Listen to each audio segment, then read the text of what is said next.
Okay, tacos, here we go. Let's decide poor Joe's fate. If you haven't listened to the previous Death Row Joe episode, then go back and start there. For everyone else, let's grab some tissues. To start, John's going to talk a little history, but don't get scared. He's simply trying to understand how society, albeit one nearly 100 years ago, could rationale the killing of a kind-hearted soul like Joe Arridy. In fact, similarities between Joe's story and our world today are striking, although perhaps just hidden in plain sight. Joe had the mind of a 4-year-old child, endured with a sense of wonder, bringing so much joy and laughter to those around him, even to the ones who believed he should die. Maybe we can all learn some things from Joe. Perhaps it's not the Joes who grow up too slow, but for all of us who grow up too fast. All right, I'm going to run through Henry Arridy, the father, his background. I'm going to run through a lot of stuff. This is going to be very dense. Henry Arridy, we do not have a picture of him. He immigrates from Mount Lebanon. He's Syrian-born, immigrated to America. Okay, his wife Mary comes 3 years later. They have a bunch of children. Just like in the 30s, a lot of them die. That's just how it happened back then. He worked in the same place that everyone else worked at, which was CFI, which was the Colorado Fuel and Iron Company. Everyone worked at that. In fact, Pueblo, where he moved to, and then his wife joined him, huge population there, 50,000, even today's standards, that's huge. Everyone worked at the same place. They worked at the mill there. That's where where everyone worked. Okay. 1885, Congress passed the Contact and Labor Law. Real quick, going through this. That stops companies who badly needed these workers because at first they were going overseas, getting immigrants, bringing them back. Now, we are living in a very polarizing time right now where you hear the immigration stuff all the time. So this is relevant. It has been relevant, but for over 100 years, this has been extremely relevant. So it's not something new. Oh, immigrants are coming here. This was a big thing back then too. Companies were going over there, grabbing these workers from everywhere they grabbing these workers from everywhere they can. Italy, Syria, wherever they can pull them, they'll bring them over here and basically put them to slave labor in their factories. 15,000 immigrants per day move through the docks. 15,000 a day move through the docks. And only two out of 10 of them were rejected. Wow. They were chalked. And this is, I know it's kind of like educational, but it's very important to understand because I don't want to just tell you why they were trying to kill this guy. And I'm not going to tell you if they kill him or not yet. I'm not just going to tell you, oh, they killed him or didn't kill him. I want to tell you why. Like, what's the mindset? Why were they subconsciously trying to do this? They wanted the reward? No, it's not. It is, but there's deeper stuff than that. Because he was an immigrant. There's deeper seated stuff than that. Here, this is being chalked. The immigrants moved in a single file through the stockyard maze of passageways and under the eye of a doctor in blue uniform who had his hand in a piece of chalk.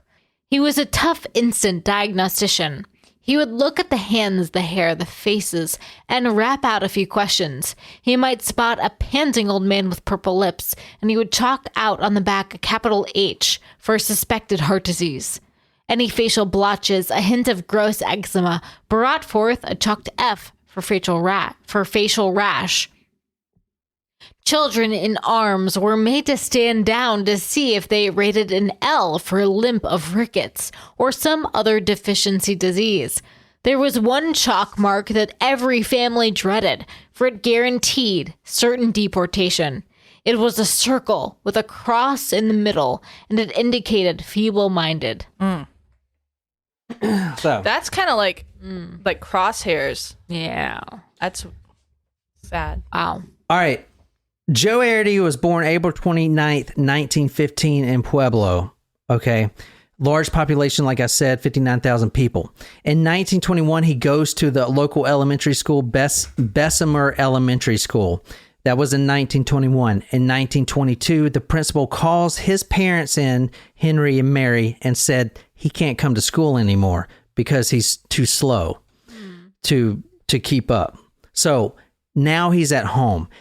I need to point out Henry and Mary, his mother and father were first cousins.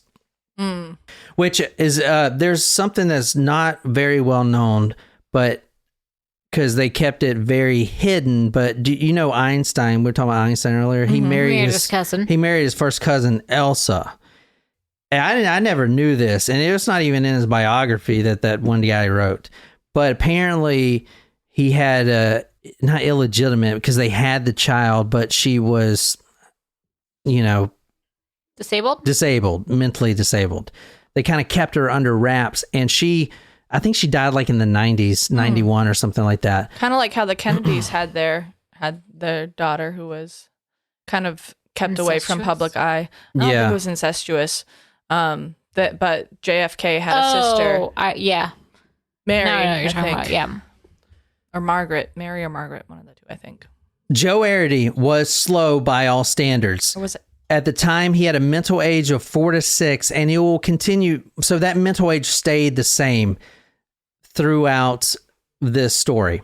He stayed home after he was kicked out of school, and he was a pretty happy boy. However, that happy boy was also one more mouth to feed to a family that's barely making it. Henry, he worked as a sand pourer for the company, a very low of the totem pole job. He poured sand so they can make the glass or whatever. He was also very suggestible, and not only that, but the family started struggling. Now they have a boy, Joe Arridy, that can't go to school, can't be productive, and is causing the family strain. Plus, they have a few more children after that. Friends, family, and even the church of the parents convinced Henry, the father, that his son, Joe Arridy, should be put in front of a lunacy board. Because that was the reason for their hardship. So the friends, family, and the church, I'm trying to get you the mindset. It's not some big conspiracy. Everyone is thinking this way. The feeble-mindedness, everyone. The church is saying, listen, you need to put him in front of the lunacy board because he is all your problems. All the problems you're having right now, the financial stuff, all this stuff, the stress with your wife, all of it's because you're taking care of him. That's the reason. The church is telling them that. The friends, their family members are telling them that. So, and the book goes into quite a bit about how Henry knows he made a mistake and tried to get his son back multiple times. It's actually very sad, his story, because he really wanted his son back. It was very heartbreaking because once you put him in a lunacy board and they take him, it's hard to get him back. So, eventually they decided to do it. And another reason why is because they were both immigrants, and if the church is telling you, they're already causing waves with this, right? All right. Now, I'm gonna blow your fucking mind. I'm gonna blow your mind, and this just blew my fucking mind right out the water. You guys are not gonna believe this shit at the fuck all. Okay, I'm trying to prepare myself. This is gonna change everything you think about ever. This right here, the picture you're looking at, doesn't really relate directly to the story, but this is the start of it from what we know so far. This was published June 1896 in The Atlantic. This is way before the story we're talking about, but I'm trying to tell you the thoughts of why people thought like this. The paper was by Francis A. Walker called Restriction of Immigrations. Whatever your thoughts on immigration is, I'm not going to get into any of that. That's not my thing. But I'm just telling you exactly how it happened. Quote, the question today is of protecting the American rate of wages, the American standard of living, and the quality of American citizenship from degradation through the tumultuous access of vast throngs of ignorant and brutalized peasantry from the countries of Eastern and Southern Europe, end quote. You see that come out, and this is a law professor, very smart, intelligent guy. He writes this. It gets in The Atlantic, which is, still a huge newspaper, but back then, completely freaking, taking over. Yep. He calls the immigrants, quote, persons that are deaf, dumb, blind, idiotic, insane, pauper, or criminal who might otherwise become a hopeless burden upon the country, perhaps even an active source of mischief, end quote. That changed a lot of stuff. You guys are really about to see where I'm going with this. This, Jen might know what this is. This is the American Association on Intellectual and Development Disabilities. That's what it's called right now. I'm not talking bad about this at all. It's it's probably an amazing organization, but back in the day, it used to be called the American Association for the Study of the Feeble-Minded. And I'm going through this really quick. Gregor Mendel's work and the work combined with Francis Walker with the immigrations got in front of the desk of the president of this organization. His name was Henry Goddard. He was the CEO and president, the founder of the American Association for the Study of Feeble-Minded. It later became, even when this book was written, it was still called the American Association on Mental Retardation. Now that term is out and is now called, what it is now, AAIDD. Going off the research of Mendel, he wrote this book called The Kallikak Family, which Stephen Gould, which I have a couple of his books, I never read them, but he's a big science guy, the writer, prolific writer. He says the book that this guy wrote, the guy that started the American Association for the, whatever it was, intellectual disabilities, the guy that started that, the president, wrote a book called The Kallikak Family, which Stephen Gould says is, quote, the primal myth of the eugenics movement, end quote. The guy that started the American Association for Mental Retardation in America wrote a book that is the primal myth of the eugenics movement. You guys understand what I'm telling you? When did Hitler come to power? The 40s. When was this book written? 1912. Oh. 1912, he wrote this book. The Kallikak family told the tale of a supposedly degenerate family from rural New Jersey, beginning with Deborah. Like most books in this genre, the pseudoscientific treatise described generations of illiterate, poor, and purportedly immoral Kallikak family members who were chronically unemployed, supposedly feeble-minded criminals, and in general perceived as a threat to racial hygiene. Basically, this war hero here, he goes back on shore leave and he has sex with a barmaid of very low intelligence. She's there on the left. Then he goes back to his well-respected family and has a baby, another baby, with a well-respected woman of good means. And he's basically doing the rabbits having sex theory, that they multiply, the idiocracy theory, right? So the feeble-minded barmaid has more children. Those children multiply. Whereas the well-to-do family that he was supposed to, only raise the children with, they have one or two. They're all good in society, stuff like that.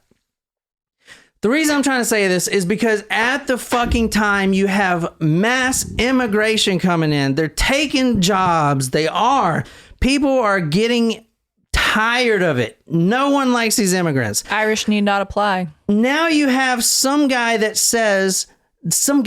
is the director of the Feeble-Mindedness Institute. Who else could be a more prominent person to say this? He writes a book saying he followed this real guy, and his family from this barmaid multiplied by the hundreds, and they're all feeble-minded. They're all criminals. They're all a burden to society. This is a bestseller book here. A bestseller. Do you guys understand what I'm trying to get with here? Mm-hmm. It influenced Hitler. There's a problem with the book. The story wasn't true. It was fucking fake. Completely made up by this guy. In fact, the pictures that they used, he went and took pictures of actual poor children And with intellectual disabilities? Well, just people like in the mud and just sitting there poor and trying to get society to take care of them. He took like black ink and kind of crossed the eyes out a little bit to make them more scary looking. And then the other well-to-do family, he did the exact opposite. Not to mention the whole thing was fucking fake. Everything completely fake. But its influence as the book of eugenics that started in America was very fucking influential. There are Kallikak families all about us. They're multiplying at twice the rate of general population. And not until we recognize this fact and work on this basis, we will begin to solve these social problems. So, and his suggestion was what? Let's develop all these, what do we call them today? Mental health institutions. They were called insane asylums. Mm-hmm. All that was started by this one guy to put the feeble-minded in because of this fake book and this theory. Wow. So anytime you see a mental health facility nowadays, you know where it comes from. Kind of fucked. Well, a lot of them, a lot of the hospitals that were around back in the day are not around now. The asylums. I mean, you do have institutions, for sure, but a lot of them, the ones that were run when this was, being instituted, are not around. Like, for example, the one that always comes to mind is Taunton State Hospital, like in Massachusetts. That's where they filmed the Shutter Island. That's where they filmed that. But I mean, they closed them down because of the living conditions. So. Well, most of them were immigrants, as you're about to see. If you want to, because I mean, they all these immigrants. I mean, the Congress passed the law because they wanted to stop immigrants. They wanted, and companies were just going and putting them on boats. So they basically made the law to say, all right, well, you can't do that, but now they got to come through a port, and we'll decide if they can stay here. This is the ghastly story of the descendants of Martin Kallikak Sr. from the nameless feeble-minded girl. Although Martin Sr. himself paid no further attention to the girl nor her child, society has had to pay the heavy price of all the evil he engendered. Okay, I think I kind of derailed this whole episode with all this stuff. No, it's really interesting. All right. His results. So the United States Public Health Service was so moved by his book at the time, everyone thought it was real, that they gave him the responsibility of judging all the mental defects in immigrants. And here's his results, which, of course, if the book ain't even real, how the fuck is this going to be real? 83% of Eastern European Jews, 80% of Hungarians, 79% of Italians, 87% of Russians, feeble-minded. Yeah, fucking false. I'm just gonna say. One other guy I gotta talk about real quick. Madison Grant, Yale graduate, Yale professor, American lawyer, writer, zoologist, known primarily for his work as a eugenicist and conservationist, and advocate of scientific racism, as one of the leading thinkers and activist of the progressive era. In 1967, he wrote a book. Did you say scientific racist? Scientific racism, yeah. Scientific racism. Quote, he believed the qualities of the Polish Jew, dwarf stature, peculiar mentality, and ruthless concentration of self-interest are being engrafted upon the stock of the American nation, end quote. Who does that sound like? Yeah, because that's the desk it ended up at. I mean, that's me. Dude. That's me. Next time. Yeah. I'm Polish. I didn't know you were Polish. Yeah, Polish and Russian Jew. You're friggin'. I am Hitler's worst fucking nightmare. But you know what? Ruthless concentration of self-interest. Fuck you. Here's the takeaway that I'm about to piss a lot of people off. Even myself. America is the fucking cause of all the Hitler shit. If you really boil it down, where did he get his ideas? It's an interesting lens of how that shit. science was fed to him. I just want to. And it all started from one. It all started from that one guy. Well, it all started from Mendel, I would imagine, and then that pseudoscience.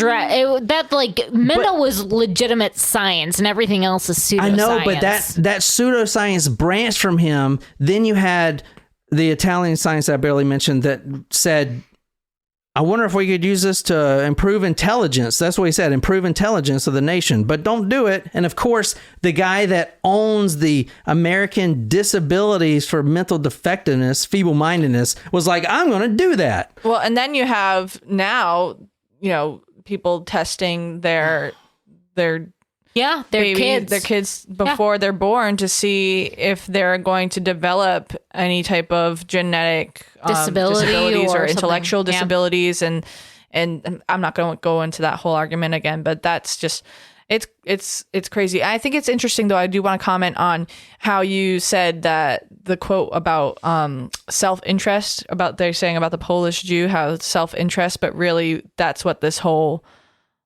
writing they were about preserving the self-interest of Americans and keeping American jobs and the rate of pay. So that's just kind of hypocritical. Let's get back to Joe Arridy. Sorry about that derailment there, but you guys understand it's not the sheriff trying to kill Joe Arridy here.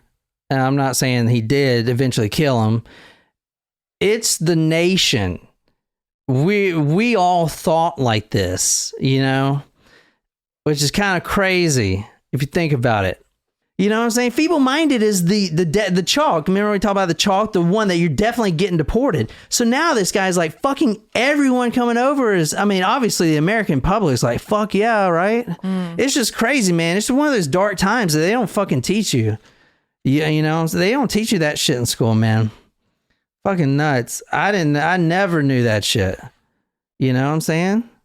So now Joe Arridy, obviously he didn't do it at all. He is being put on death row as everyone would be at that time. So now he's got to try to fight for his way out. And he fortunately had a lot of good people on his side to do that. And even the psychiatrists who knew that the confession was going to hold and stuff like that were trying to call him insane, where, he did it, but he's just insane, stuff like that. But and this is the classification. This is where we get his exact age. For practical purposes, we classify all individuals whose mentality is less than a 5-year-old level as idiots. From the 5-year level to the 9, we feel that they are imbeciles. I am speaking of adults who are afflicted with mental defects.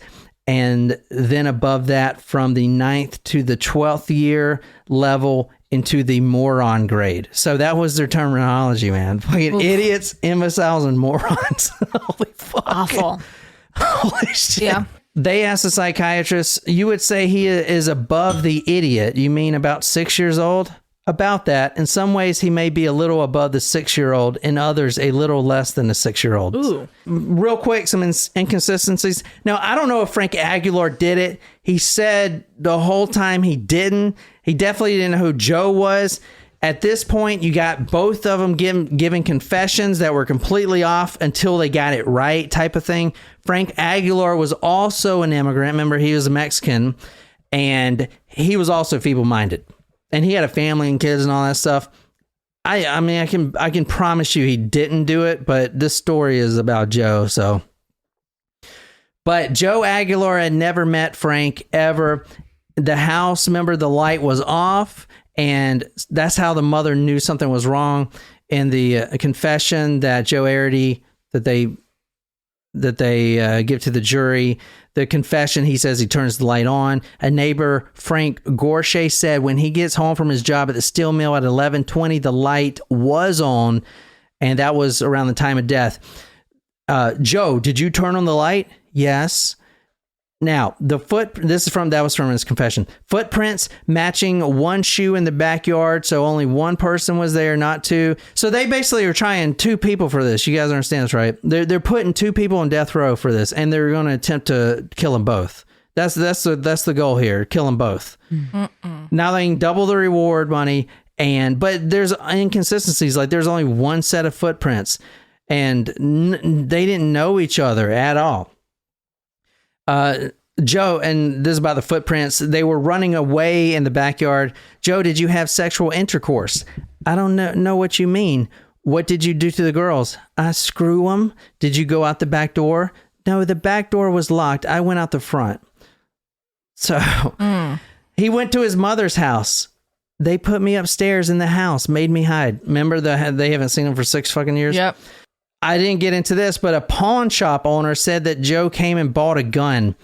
I didn't get into a lot of stuff, but because I got derailed. But Joe, he at the time was living in a mental facility, a lunatic facility, if you will. He escaped because he found the immigrants coming in on the trains. And he found train hopping to be really fun, but he didn't have any money. But there was like a pawn shop owner that said that Joe came in there and bought a gun. It's like, and I wish the defense lawyer had been like, with what money? He didn't have any fucking money. Like, how's he buying guns? Like, what the fuck? Anyway, Joe Arridy put on death row. Besides the sheriff that put him there trying to get the reward and others, he had a ton of supporters. The warden, in fact, Warden Best, was known for his unconventional style of being a warden. He was hated, but this guy was amazing. It was claimed that he would actually at night bring Joe to his own house, cook him dinner and stuff. He was a really nice guy. Joe at the time, remember, he's a child, so... mentally. Yeah, mentally. Warden Best bought him a train, like one of those... trains that you pull back and it goes, and he would just sit there all day and play with his train, all day long playing with his train. Warden Best, as far as his unconventionality, this is a great idea. When inmates have a problem with each other, they solve it in a boxing ring with boxing gloves, and they earn the respect that they want instead of killing each other. That's a fantastic fucking idea, is it not? Holy shit. You know what I'm saying? They actually, in the show Riverdale, I was watching that, and then one of the seasons they had like an underground boxing ring with the inmates. It was like a youth prison, and they like had the kids. It all began when Joe was observed polishing his metal dinner plate hour after hour until it functioned like a mirror. He busied himself by making faces in it and talking to himself. Warden Best brought Joe some picture books. Joe responded with laughter and began turning pages and looking at the pictures until the books fell apart. When Bess brought him a pair of scissors, Joe set to work cutting out some of the faces. He hummed as he worked. Well, they killed Frank Aguilar. They're definitely not going to kill him. He was on death row and they killed him. Yeah. And I'm not saying that... I mean, he confessed at the very end, but... It didn't seem like a true confession. No, it didn't. Joe Arridy is known as the happiest man on death row at the time. He was the newspapers, school kids would come. The inmates loved him. This is really sad. Joe Arridy was on death row, and an inmate on death row knows that he's going to die, right? Right. Joe, his mental capacity didn't really understand that. So the inmates actually spent weeks, and they were really nice to Joe, really nice. And they were trying to get him to understand what's going to happen to him so he can kind of come to peace with it. In fact, the reverend that goes in and gives the last rites, he had to go multiple times, and I believe he wanted to, but he couldn't quite get Joe, because they're not just, you can't just kill someone and they don't even know. Right. He didn't understand what was going on. I mean, you tell a 6-year-old child, you got to die. And for instance, he says, the one reporter says, don't you want to be killed, Joe? And Joe says, no, I want to live. I want to live here with Warden Best. Oh, no. I mean, God, that breaks my heart. Yeah. Sad story. Yeah, it's fucking really sad, dude. Yeah. Malachi. Ugh. He had that train I was talking about, the little toy train. Warden Best would actually take batteries in it because it had a little light on it and replace the batteries for him. One of the inmates and him were playing with the train. He would reach. So here's what's great about this though, because it makes you really happy. At night, when the guards come around and they do their bed checks, and all the inmates were cool with this. 100%. They all loved Joe. He was like the little son almost. The guards would close off the doors so no inmate could escape or whatever. I mean, their cells would be locked, but the guards would come in, let Joe out of his cell, and now he has the whole floor to play with his train. And the inmates would stick their arms out and play with it. Oh, and that's so sweet. I know it's sad. Reading the book breaks your heart because you really get to know the dude, it seems like. But so the inmates would stick their hand, tip the train over, and Joe would shout with glee, a wreck, fix the wreck, he would call. The guard who, man, this is like too hard to read. It's hard. Yeah. It's heartbreaking. The guard who found probably 1,000 wrecks of Joe's train would unlock the door leading to the corridor behind the screen, and everyone entered the game just to keep Joe happy. Freaking terrible, man. Poor thing. Joe thrived. He was safe, secure for the first time in his life. Here, no one beat him because people, on the outside, he would get raped like Joe would, from the boys. prisoners? No, from boys, like outside the prison, like in the mental institution and stuff. I could go into it, but oh my gosh, that's so terrible. Yeah, I don't want to go into it, but the cell the book says, quote, the cell was clean and Joe was never hungry. Once when Joe was granted a new sanity trial, Warden Best took Joe off death row and may have moved him into his own home. So, and he called him Buddy Best. So, crazy. Nuts, man. Fucking nuts. Really, and it's just like to see the reporters would ask him, because it was pretty popular back in the day. The reporters would ask him, do you want to be killed? He says, no, I don't want to be killed. And then all of a sudden he would just, like laugh or whatever, or look at Warden Best and just joke. Like, he's a fucking 6-year-old, the mind of a 6-year-old, right? I mean, terrible, terrible shit. Really sad. So, now, a lot of people supported him, which is great. So one of the attorneys, his name was Ireland, got him 9 stays of execution, which is a fucking lot. I mean, they were pointing out the fact that, okay, the sheriffs they doctored these, like, for instance, here's to what get the money, right? Here's what they needed. They needed one thing. One thing would secure it for the sheriffs. They needed Joe Arridy to sign Frank Aguilar's, or the reverse, confession. If both signatures were on that confession, that will, because back then, if you say you did it, you did it. You know what I'm saying? Yeah. That would be the one thing they needed. So they needed the other guy to sign off on the other confession to say that, to make. But the confession, obviously, the real confession is one way. The confessions that weren't written down or anything were, it probably took weeks for them to get the story right. But Joe's name was signed, but it was at the very bottom. It was just weird how it was. I think it was doctored or something. Mm-hmm. The attorney managed to gain 9 stays of execution for Joe. All were based on the same old legal question, whether or not Joe was insane. So at this point, it's like, I can't prove that he didn't do it. Obviously, y'all think he did anyway. Let's just try to get him to be insane. It was the only legal plank available in those days. With each stay, Ireland seemed to come closer to saving Joe's life.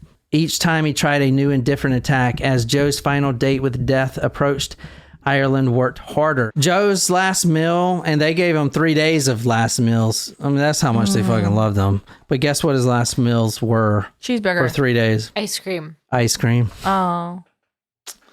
This is sad, man. It is sad. I should have went to more into anyway. All right. They're not going to execute him, so it's good. Yay. It's sad that he had to spend the rest of his days in prison. All right. If you want to read this, Nicole. The doomed youth was grinning as he entered the gas chamber, and prison officials began preparing him for execution in a small room off the steel execution chamber. I thought you said they weren't executing him. No, they killed him.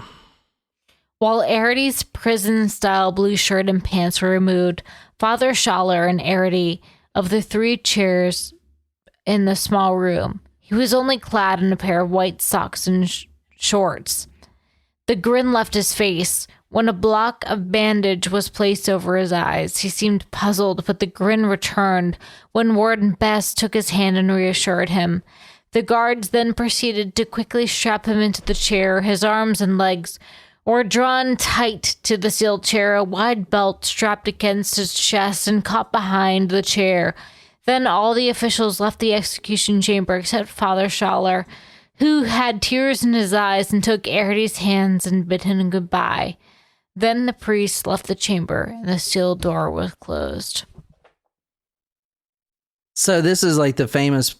Joe is obviously sitting down, but that's his train. That's like the famous that's the picture on the book. Yeah. So That's sad. he was ultimately killed, and the sheriffs got their reward money. That's terrible. That's fucked, man. So I know I went pretty far into the eugenics. Looking back, I probably shouldn't have, but It's interesting. Sorry about that. No, it was a good lesson. Now, this is rather recent right here. If you want to read this headline. Governor Ritter pardons disabled man who was executed in 1939. So this is actually from 2011. Governor Ritter, and this because of this book, he pardons.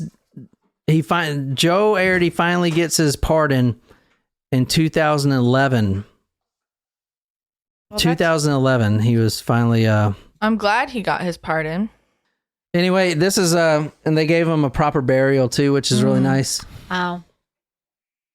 I like that they put that he was pardoned on his stone. It says, "Here lies an innocent man," and they put the train. You see the? Oh, were those his trains? Oh, it's so sad. Yeah, those are the trains. Fucking sad. This story's terrible. That's Malachi. Come on, man. That is sad. Very sad. But yeah, innocent man. Mind of a child. I tried to do it more justice going into the fact that I don't know why. I don't think I did that story right. No, you did. You did fine. So anyway, I don't know. Thank you, Malachi, for another awesome request. Yeah. Yeah. Thanks, Malachi. And other than the book, there's not really many sources. So I mean, I would go any questions like on Joe himself. No.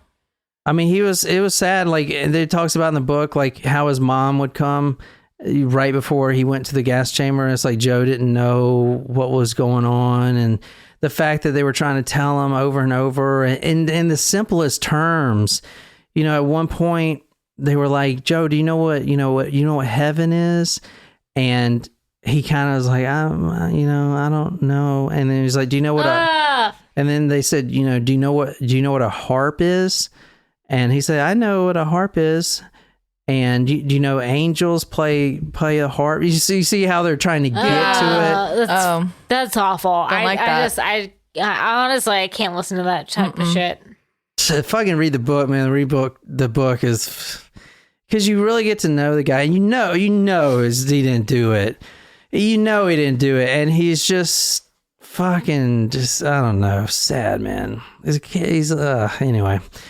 I definitely encourage anyone to go up there in Pueblo. If you ever are around the area, go visit his grave, man. It'd be really nice to see. It's a very sad story. It is. The eugenics thing's kind of weird, but anyway, I guess we'll go. I know you guys want to eat. But anyway, I hope you guys liked it. Thank you, Malachi, for the story. Go talkmore.com/join if you want to support us. We do live shows every Sunday. We're starting again next week. Also, remember, comment on the post and then go right above that and you'll see where you can put your email in there and you'll be automatically entered to win a $25 gift card every week. And that'll just be sent out automatic. It's like automatically set up. I don't even see it. So if you want to enter that, leave me a comment and we'll shout you out. Until next time, good night, you lovely, lovely people.